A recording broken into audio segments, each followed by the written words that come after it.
Avoid errors from tar failing to restore directory permissions. I observe the following behavior with both tar 1.26 and 1.27.1.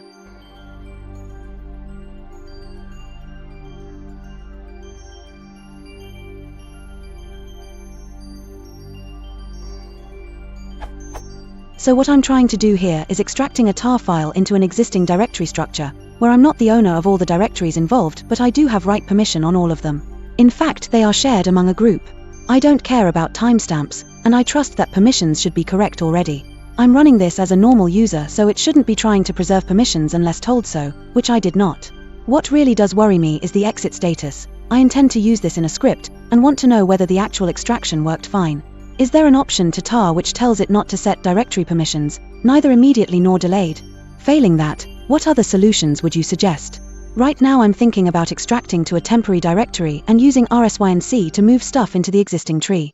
But perhaps you know a less hackish approach.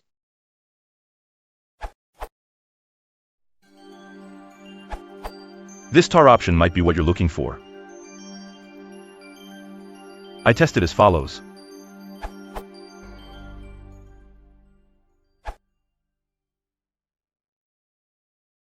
What is the channel? Link is a link as a copy.